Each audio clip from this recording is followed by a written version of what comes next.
देख रहे हैं मेरा फेसबुक और यूट्यूब चैनल। प्रोग्राम इल्म रोशनी में है। आज हम बात करेंगे पॉलिटिकल साइंस पर। पॉलिटिकल साइंस की अहमियत क्या है, उसका स्कोप क्या है और उसकी यूनिवर्सिटीज कौन कौन सी यूनिवर्सिटीज पॉलिटिकल साइंस के लिए अच्छी हैं। सबसे पहले हम बात करते हैं पॉलिटिकल साइंस की अहमियत पर।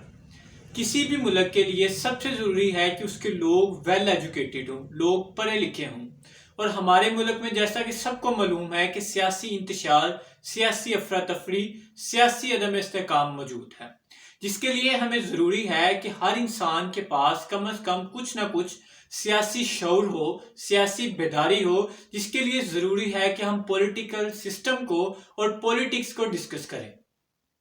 जो सब्जेक्ट है पॉलिटिकल साइंस, इसमें हम पॉलिटिक्स और पॉलिटिकल सिस्टम ऑफ स्टेट को डिस्कस करते हैं।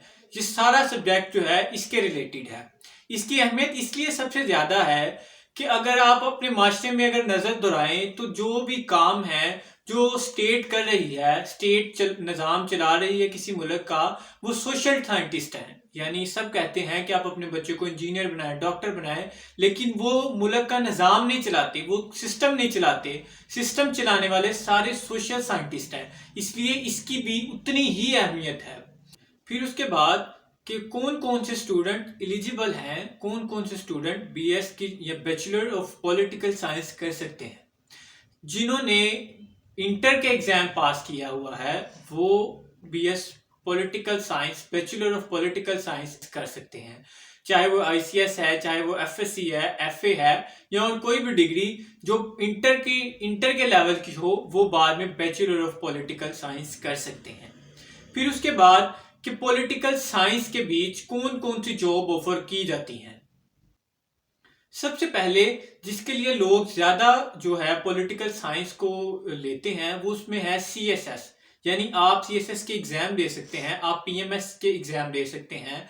ये जो दो फील्ड हैं, लोग समझते हैं कि बस ये छोटी छोटी हैं, यानी सीएसएस और पीएमएस, लेकिन नहीं, ये बहुत ज्यादा ब्रॉड है। जितनी भी सरकारी नौकरियां हैं, अगर आप सीएसएस या पीएमएस की तैयारी कर लेते हैं, उसके अलावा जितने भी सरकारी टेस्ट हैं, मुझे उम्मीद है कि आप वो पास कर सकते हैं। इनकी तैयारी के बाद अगर ये बंदा पास नहीं कर सकता तो उसका कैलिबर यहां तक आ जाता है कि वो जितने बाकी एग्जाम होते हैं उनको पास कर सकते हैं, जिसमें तहसीलदार है और डीसी, मतलब डिफरेंट एग्जाम्स हैं, उनको पास करने में मददगार साबित होता है। फिर उसके अलावा इन दोनों के अलावा कौन सी जॉब है? सबसे पहले पॉलिटिकल सेक्रेटरीज।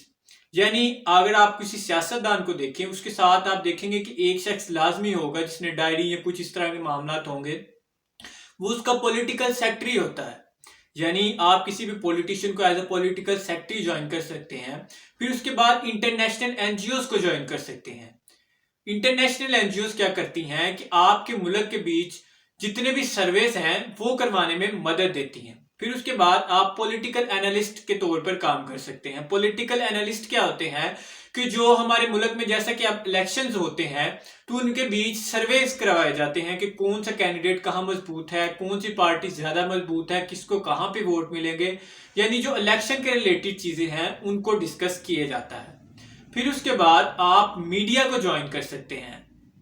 अगर आप लिखने में अच्छे हैं तो आप कॉलम निगार, अगर आप बोलने में अच्छे हैं तो आप एज ए एंकर पर्सन, अगर आप किसी और काम में आप उनको कैमरामैन या इस तरह की, मतलब कि जो रिपोर्टर हैं, एज ए रिपोर्टर आप उनको ज्वाइन कर सकते हैं। फिर उसके बाद आप रिसर्च सेंटर्स को जो है वो जो अडॉप्ट कर सकते हैं। वो कैसे कि इंडिया में अगर अब देखा गया है कि वहां पे रिसर्च सेंटर बनाए गए हैं, यानी उन्होंने रिसर्च सेंटर बनाया है कि वो पार्टी जो है उनको हायर करती है, वो उनको बताते हैं कि आपके ये पॉइंट वीक हैं, अगर आप इन पर काम करेंगे तो आपकी पार्टी जो है वो इक्तदार में आ सकती है, वो बरसरे इक्तदार आ सकती है। यानी कि आप उन रिसर्च सेंटर में काम करेंगे एज ए एनालिस्ट या एज ए रिसर्चर, और जो पार्टीज होंगी उनको बताएंगे कि ये आपकी साइड वीक है, अगर आप इस पे काम करेंगे तो आप बरसरे इक्तदार आ सकते हैं। फिर उसके बाद आप सबको पता है कि अगर किसी के पास कोई काम नहीं रहता तो एज ए टीचर ज्वाइन कर लेता है, यानी आप टीचर भी ज्वाइन कर सकते हैं, टीचिंग कर सकते हैं। फिर उसके बाद डिफरेंट जो बड़ी बड़ी कंपनीज हैं वो ऐसे लोगों को लाजमी लेती हैं कि जो, क्योंकि इनका बेसिक मकसद है वो आवाम के साथ कांटेक्ट है, यानी हम जो भी बात है वो आवाम को बेहतर तरीके से दूसरों तक पहुंचा सकते हैं। इसलिए बड़ी बड़ी जो कंपनीज हैं वो ऐसे लोगों को हायर करती हैं ताकि उनके मार्केटिंग में बेहतरी आ सके।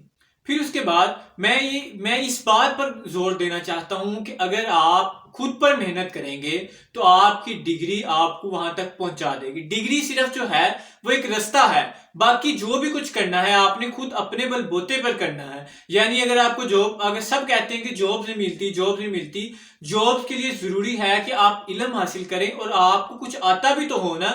यानी आप अपने ऊपर मेहनत करेंगे, उसके बाद ही जाकर आप किसी भी यूनिवर्सिटी में दाखिला ले सकते हैं। दाखिला लेकर आप बैचलर की डिग्री करें, अब उसके बाद कोई भी काम कर सकते हैं। उसके लिए जरूरी है कि आप अपने आप पर मेहनत करें।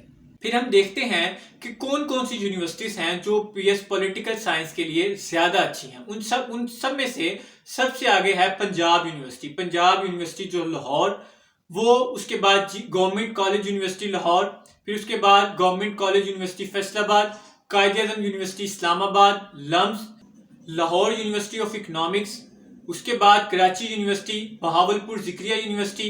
ये पाकिस्तान में बैचलर के लिए बेस्ट यूनिवर्सिटीज हैं। नेक्स्ट वीडियो में मैं आपको बताऊंगा कि कौन कौन सी मशहूर शख्सियात हैं कि जिन्होंने पॉलिटिकल साइंस की डिग्री हासिल की हुई है। फिर उससे नेक्स्ट वीडियो में मैं आपको बताऊंगा कि आप जब भी किसी यूनिवर्सिटी को ज्वाइन करें तो क्या क्या चीज़ों, किन किन चीज़ों पर गौर करें, या कौन कौन सी चीज़ें जो स्टूडेंट के लिए ज़रूरी हैं। देखते रहिए मेरा फेसबुक और यूट्यूब चैनल। मिलते हैं बहुत जल्द। अल्लाह हाफिज।